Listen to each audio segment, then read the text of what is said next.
विकसित भारत संकल्प यात्रा गांव-गांव में जारी है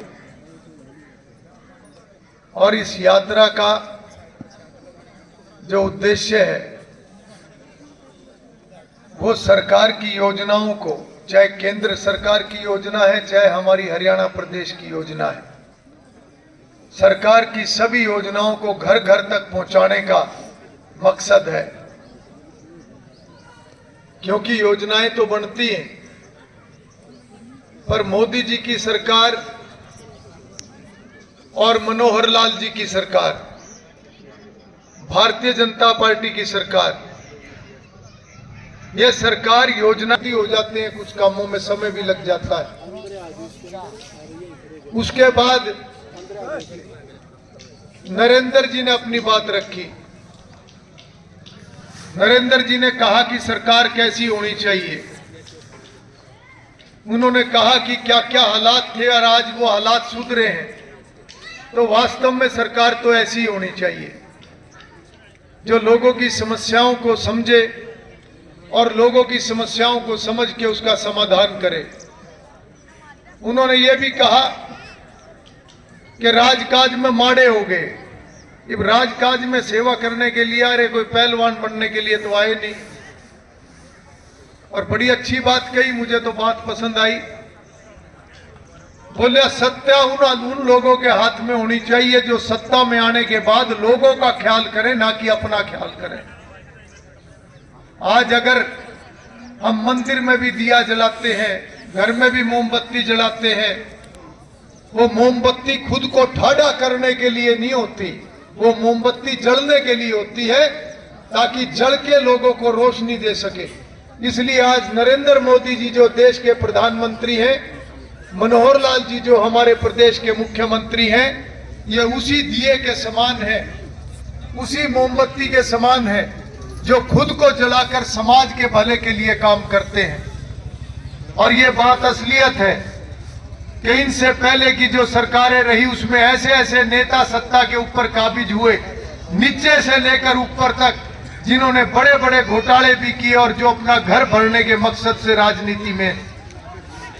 और ये भी असलियत है कि मोदी जी की सरकार आने से पहले हजारों हजारों करोड़ के घोटाले हुआ करते थे, जिनको मोदी जी ने आने के बाद बंद करने का काम किया। 50-50 हजार करोड़ के भी घोटाले हुआ करते थे, 1-1 लाख करोड़ के भी घोटाले हुआ करते थे।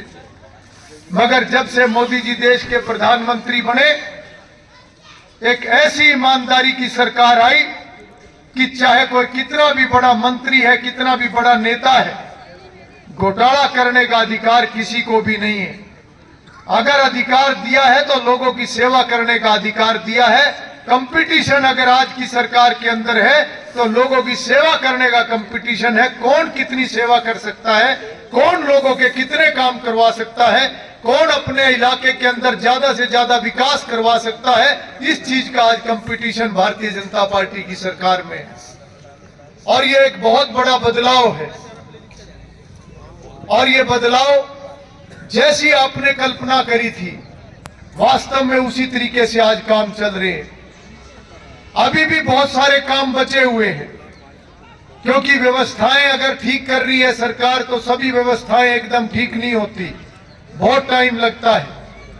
मैं याद करता हूं उस समय को जब हम विधायक बने, हमारी सरकार बनी, हर गांव से कुछ लोग आया करते थे, गरीब लोग आया करते थे। गांव अलग अलग होते थे मगर बात सबकी एक ही हुआ करती थी। विकास के काम अलग, कि हमारे गांव में आज तक ये नहीं होया, ये नहीं होया, ये नहीं होया, अलग अलग सबकी डिमांड हुआ करती थी। और एक चीज और होती थी जो सभी की एक जैसी हुआ करती थी। हर गांव से जब गरीब लोग आया करते थे हमारे पास, तो सबके मुंह से एक ही बात निकला करती थी, किसी गांव से 2, किसी गांव से 10, किसी गांव से 5। और वो क्या कहते थे कि विधायक जी मेरे गांव में आके देखो, मेरा घर देखो और गांव में किसी से पता कर लो, जो भी आपका सबसे नजदीक की आदमी है चाहे उससे पता कर लेना, मैं गांव में सबसे गरीब आदमी हूं, ना मेरा मकान है और मेरे हालात देखो क्या है और मेरा बीपीएल कार्ड नहीं है। और ये भी कहा करते थे कि मैं इतना गरीब हूं, मेरा बीपीएल कार्ड नहीं है, मगर फलाने का देखना जाके कोठी गडरी उसका बीपीएल कार्ड बना हुआ है। ऐसी ऐसी बातें लोग आके कहा करते थे। और जब मोदी जी की सरकार बनी तो मोदी जी ने सबसे पहले घोषणा करी कि जितने बीपीएल कार्ड, जो ऐसे गरीब परिवार हैं, सबको 5 लाख रुपए तक का मुफ्त इलाज देंगे। और मोदी जी ने वो शुरू करा।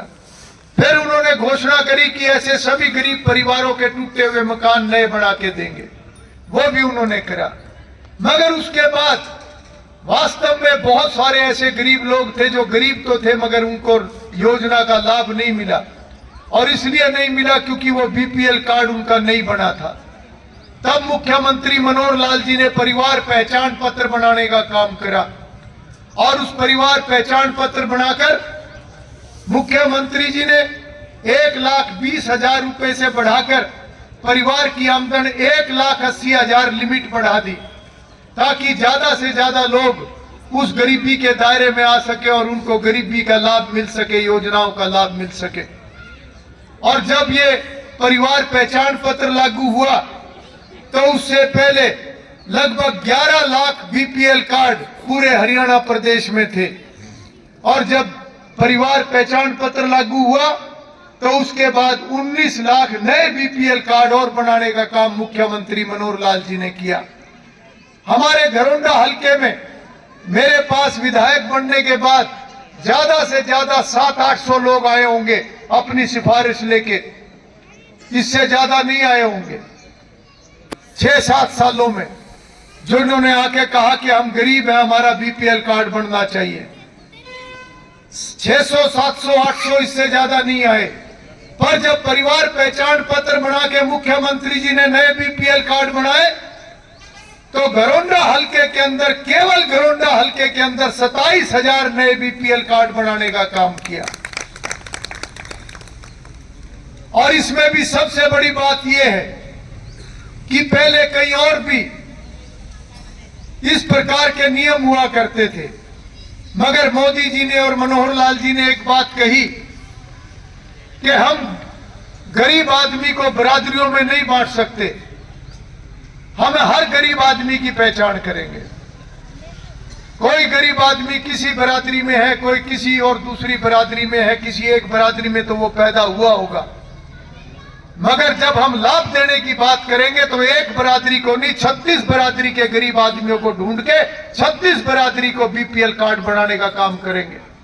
और तब परिवार पहचान पत्र बनाने के बाद हर बरादरी के, 36 बरादरी के, चाहे वो किसी भी जाति का था, उनकी पहचान करी। अगर उसकी आमदन 1,80,000 से कम थी, उन सब का बीपीएल कार्ड बना दिया। और आज ये बीपीएल कार्ड बनने के बाद उन सभी का 5 लाख रुपए तक का सालाना मुफ्त इलाज जो आने वाले समय में सरकार देगी, सभी के कार्ड भी बनने शुरू हो गए, ज्यादातर के कार्ड बन भी गए। और जिनके रह रहे हैं उनके लिए यह यात्रा गांव गांव में जाने लग रही है कि जिसको अभी भी योजना का लाभ नहीं मिला, अपना योजना का लाभ ले लो। किसी की अगर बुढ़ापा पेंशन नहीं बनी, कोई और पेंशन नहीं बनी, सबके कागज देखे जा रहे हैं कि कागज दिखाओ किस कारण से नहीं बना, ताकि अगर कोई कागजों में कमी है तो उनको ठीक करवाया जाएगा।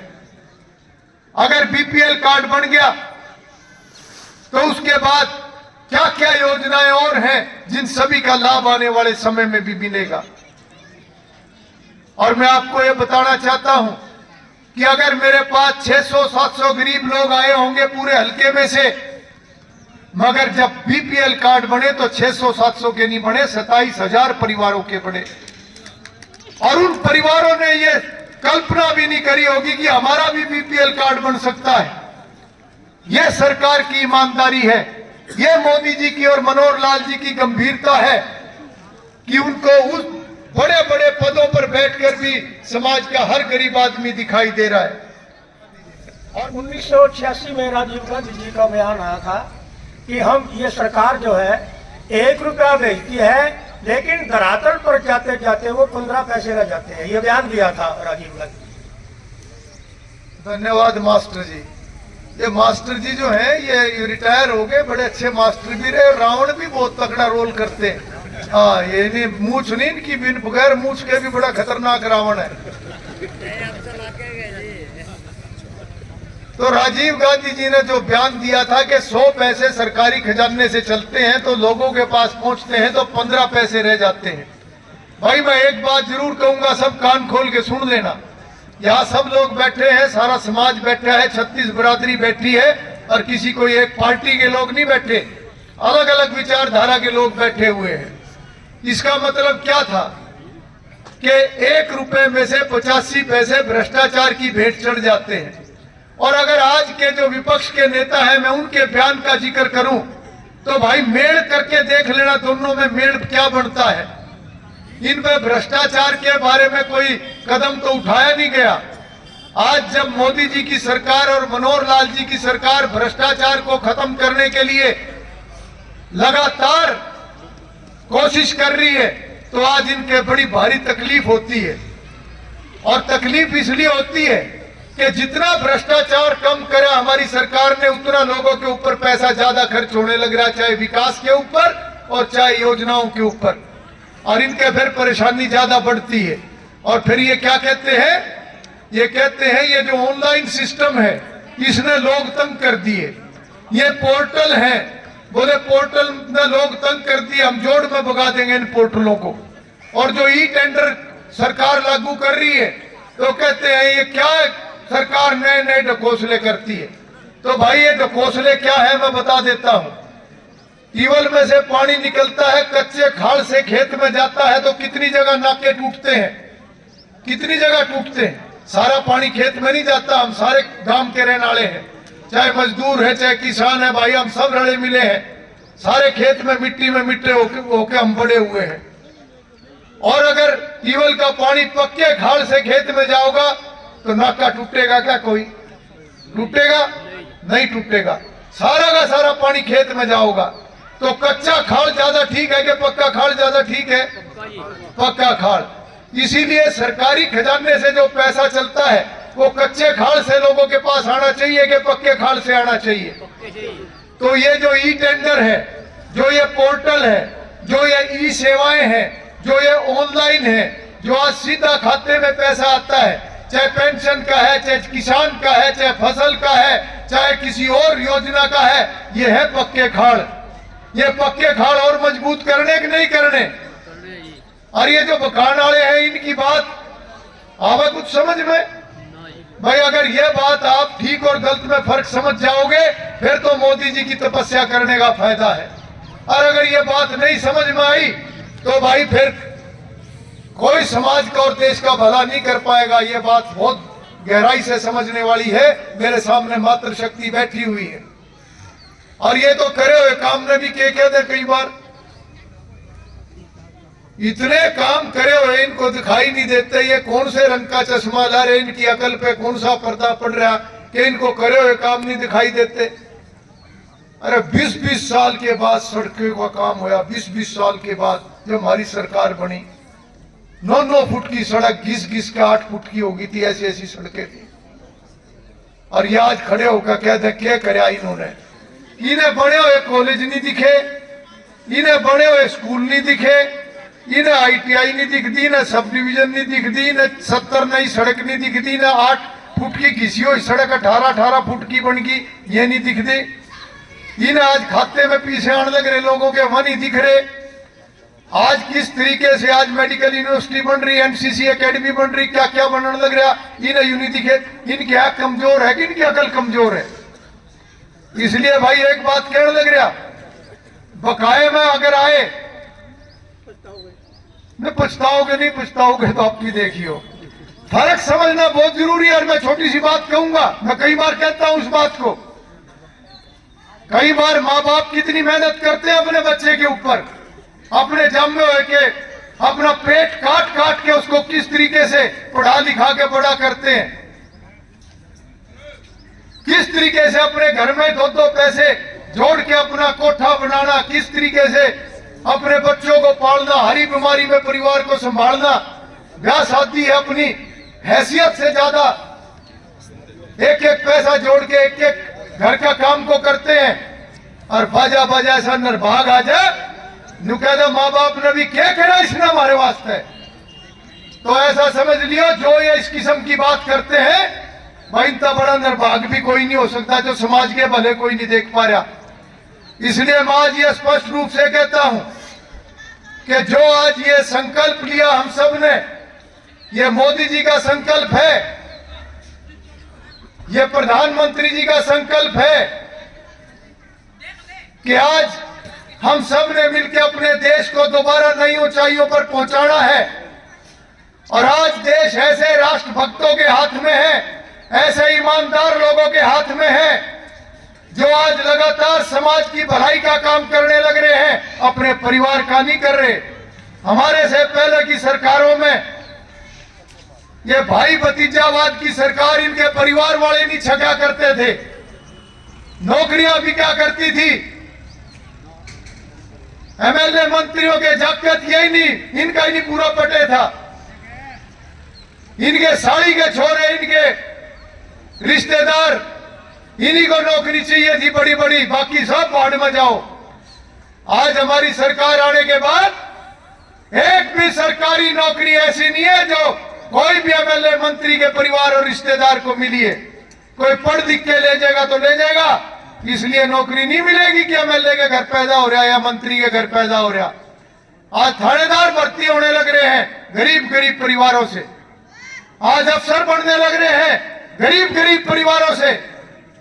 आज जितनी भर्ती हमारी सरकार में हुई है, सारी की सारी भर्ती पढ़ने वाले बच्चों को मिल रही है, चाहे 36 बरादरी का कोई भी है, चाहे अमीर है, चाहे गरीब है, चाहे मजदूर का बच्चा है, जो पढ़ने लग रहा है, जो मेहनत करने लग रहा है, उसको नौकरी मिलने लग रही है। इससे बड़ी ईमानदारी का और क्या मांगे, प्रमाण है। और समाज भी अगर प्रमाण मांगेगा ईमानदारी का, भाई फिर तो दे दाल में पानी, फिर तो जो होगा होगा। और मैं समझता हूं कि आज समाज बहुत जागरूक है, काम करने वालों में और लारे देने वालों में बहुत बड़ा अंतर होता है, इसको पहचान लेना। हमारे बड़े बड़े जो महापुरुष रहे हैं, उन्होंने समय समय पे समाज को ये बात कही है कि ठीक और गलत का अंतर समझना बहुत जरूरी है। और ये संस्कार तो बच्चों में भी आना जरूरी है। आज 5-4 लोग हैं, उनको अपना घर भरना होगा, हम नहीं घर भर पा रहे किसी का। जब हम अपना घर नहीं भरते, हम उनका घर क्यों कर भर देंगे। अब इसकी वजह से कोई हमारे से खिलाफ हो तो 1000 बार खिलाफ हो। हम अगर एमएलए बने हैं, मोदी जी अगर प्रधानमंत्री बने हैं, मुख्यमंत्री जी अगर आज उस कुर्सी पर बैठे हैं, तो समाज के लिए, 36 बरादरी के लिए और गरीब लोगों के लिए है। इसलिए मैं अपनी बात ज्यादा लंबा ना करते हुए केवल इतना कहना चाहता हूं कि सरकार लगातार समाज की भलाई के लिए, देश की भलाई के लिए और मजबूती के लिए काम कर रही है। पहले इलेक्शन से पहले घोषणा करा करते थे, सरकार बनेगी तो न्यू कर देंगे, न्यू कर देंगे। ये आज पहली बार ऐसी सरकार है मोदी जी की और मनोहर लाल जी की, जो काम करने के बाद लोगों को बताते हैं कि थारे लिए ये काम कर लिया, और क्या करना है वो बताओ। इसको कहते हैं सरकार। जब हमारी सरकार बनी तो पेंशन कितनी थी? 1000 रुपए। हमारे से पहले सरकार किसकी थी? 10 साल तक सरकार रही, पेंशन कितनी बढ़ाई? 500 रुपए। हमने 9 साल में पेंशन कितनी बढ़ाई? 2000 रुपए। इन्होंने बढ़ाई 10 साल में 500 रुपए, हमने बढ़ाई 9 साल में 2000 रुपए, और लगातार बढ़ती जाओगी। आज ये क्या कहते हैं, हमारी सरकार बनेगी तो पेंशन इतनी कर देंगे। जिब क्यों नहीं करती थी? जिब थारे हाथ में राज था, जिब तो घर पर घर भरने तो फुर्सत नहीं थी। आज न्यू को हमारी सरकार आ जाएगी तो बिजली माफ कर देंगे। अरे टट्टू, बिजली माफ कर दोगे तुम? बिजली तो हमें नहीं थी जी, थारा राज था। 36,000 करोड़ के घाटे में तो बिजली विभाग था। जिब क्यों नहीं करती थी बिजली माफ? कहना उसका गड़ी भरल वाले का, बोले ये हालत थी पहले बिजली की, नंगे तार का हाथ ला तो खाज हो गई थी, करंट नहीं लगे था। जिब क्यों नहीं करती थी बिजली माफ? आज ये बड़ी बड़ी बात करें। इसलिए भारतीय जनता पार्टी की सरकार, मोदी जी की सरकार, मनोहर लाल जी की सरकार आज जो समाज के लिए और देश के लिए जो काम कर रही है, ये काम इसी तरीके से आगे बढ़ेगा। आपका आशीर्वाद इसी तरीके से उनके ऊपर रहना चाहिए। और मोदी जी की और मनोहर लाल जी की ईमानदारी की तो अगर मैं बात कहूं भाई मोदी जी 25 साल से सत्ता में है, ज्यादा हो गया। 4 बार गुजरात के मुख्यमंत्री रहे, 2 बार से देश के प्रधानमंत्री हैं। ध्यान से समझना जो मैं बात कह रहा हूं, क्योंकि आज ये छोटे छोटे इस सड़क में गड्ढे हो गए या सड़क नहीं बनी, सड़क पर पानी खड़ा हो गया, इतनी बड़ी बड़ी फोटो छपा कि नहीं छपा? कोरोना में सड़क नहीं बनी, नहीं बनी, क्या कर सके? कोरोना आ गया, नहीं सारी दुनिया हिल गई, हम भी हिल गए। 2 साल नहीं काम हुए, हम क्या कर सके? वो हमारी गलती नहीं है। ऐसे ऐसी बात करते हैं। मोदी जी आज दुनिया के सबसे ताकतवर नेता हैं। कुछ महीने पहले उनकी माताजी का निधन हुआ, उसी 10 बाय 10 के कमरे में से उनका शरीर निकल के बाहर गया। जो कमरा जब मोदी जी मुख्यमंत्री नहीं थे उस समय का जो घर था, उस घर में से उनकी अर्थी निकली थी। इसको कहते हैं ईमानदारी। आज पूरे हरियाणा प्रदेश में कहीं सुनते हो, कहीं कोई कह दे मैं मुख्यमंत्री का भतीजा हूं, मैं मुख्यमंत्री का रिश्तेदार हूं, या थारा काम करवा दूंगा, कोई नहीं पानेगा। पहले कहते थे यार इतने दे दे ऊपर पचाने, आज है कोई कहने वाला? कोई कहने वाला है आज क्या पीछे ऊपर पचाने? कोई नहीं पानेगा। ये फर्क है सरकार का, ये फर्क है नियत का, ये है ईमानदारी। इसको भाई समझ लेना और पहचान लेना। इतनी बात मैंने आपके बीच में कहनी थी, आपने मेरी बात को ध्यान से सुना। बहुत बहुत धन्यवाद।